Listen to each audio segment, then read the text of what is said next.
Oh my God, that sign says "Babies Are Us." I thought they were out of. That building looks like it's for sale. I was gonna say, because Babies R Us would have been useful for us, but no, they're out of business. I see a BMW M2 on my left, coming up on my left. I'll try and get behind it to get you guys a better shot of it when it passes.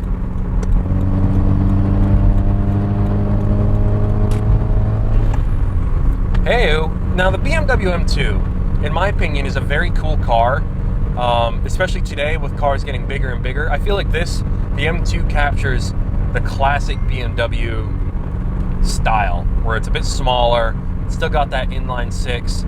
I don't know what engine this one's powered by. Is this powered by the N55, the B58? Is it powered by an S engine like the S55?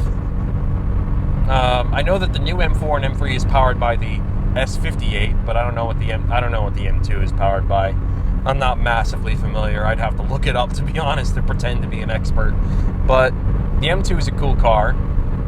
I think it looks great from the front. I think the back could be slightly improved, but body kits and wings and all that sort of stuff, I think look really good on this car. I wish BMW would make like a GT3 version of the M2. They're making a new M4 GT3 car, which I think is incredibly exciting because of not just the S58, but the fact that it's going to be probably called the P58, the motorsport version of the sports car engine power plant. So that's very cool. Anyways, on to the next topic. Welcome back to another episode of The Commute, where I commute to nowhere because I don't have a job right now. This is just a trial. So I have been asked a couple times because people think I might have infinite money, or at some point will be, and I appreciate your vote of confidence. Will I ever buy a supercar? Considering I don't know where I'll be financially in the next few years, I can't really answer that with any definitiveness, any certainty, I should say. That's a word. I really don't know. I'm going to say my answer is possibly, but I will always be more of a tuner / more common sports car type of person.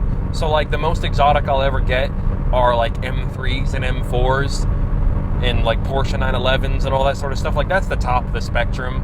Because to me, Porsche 911s aren't supercars. And if you argue with me about that, I'm just going to silence you. Because there's no freedom of speech here. Anyways, but I would love to experience something like a Type 42 Audi R8 with a V10. But it's not a car I'd want to keep forever. But if I were to get a V10 Audi R8, what I would do is I would finance it. And then when it's fully paid for, I'd just sell it after modifying it a little bit, maybe twin turboing it. I'd sell it and use all the money I make from it for, I don't know, an R34 GTR or something. So it would be a means to an end. It would be a car I'd want to enjoy, but ultimately it would be a car I'd sell in favor of a tuner car. In terms of supercars I'd actually want to keep, I absolutely love the Huracan. I'll talk more about which Huracan in a future episode.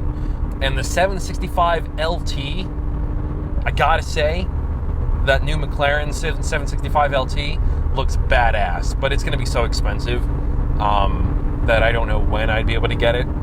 But that's another one. I love McLarens, even though I know they have issues, or they have a reputation for having like electrical issues or whatever, I still love them.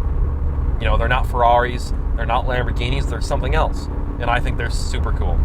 Just as an example, the P1 I really, really love, but I'd say that's more of a hypercar. I don't really want to talk about that as much because I don't want to pretend or talk like that's in my plan at some point in the future, because I feel like that would take away credibility, because that is like $1 million car, $2 million car.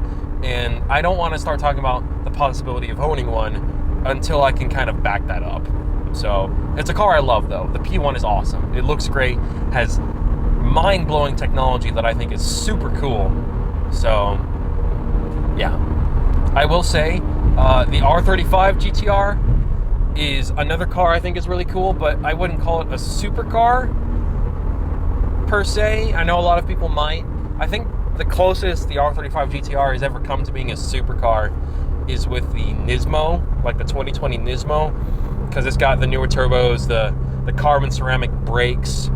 I think it has like 600 something horsepower, and it should. But even so, the Nissan GTR, the R35, has been more of a crazy sports car that's always stood on the heels of supercars.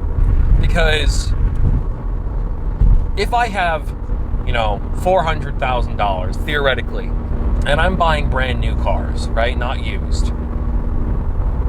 When I look at a Huracan next to a Nissan GTR, I still intend to tune it. I'm not trying to make 2,000 horsepower, so at most I'm going to spend like $80,000 in modifications, like either on an AMS kit or an underground racing kit. So when I look at a Huracan, I see a V10 DCT that shifts perfectly, Lamborghini styling, Lamborghini heritage. It's got that sound, it's got the interior, all that sort of stuff. But then when you look at the R35, you do have some of that GTR heritage.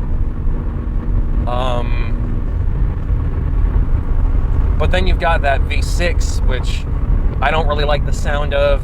It's got a good gearbox, but it's not the best. It's got all those bell housing issues. The looks on the outside are okay, but then the inside, it feels like you're driving a pickup truck. But, I'm sure it's fantastically fun to drive. It's probably one of the best driver's cars in the world. But if I had the money, I'd probably take the Huracan, just because it has more going for it. I don't know if that's really a fair comparison, but at the end of the day, if it's not a fair comparison, that probably means the GTR isn't a supercar. It just probably isn't.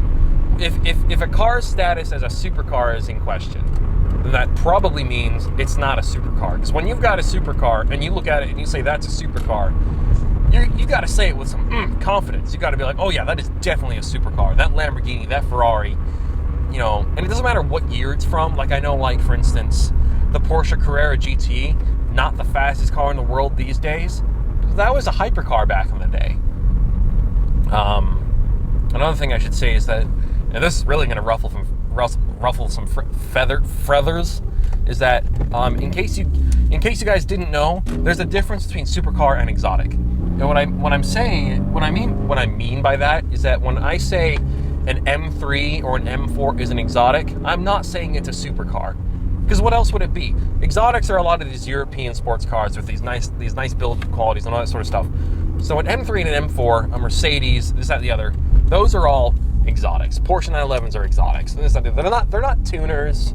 They're not muscle cars. They're exotics. Sometimes cars blur the lines, like for instance, the Ford GT or the Dodge Viper. Those are more along the lines of exotic than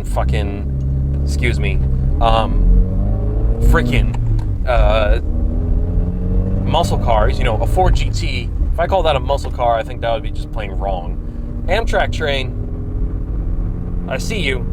I think that's an Amtrak train. Maybe.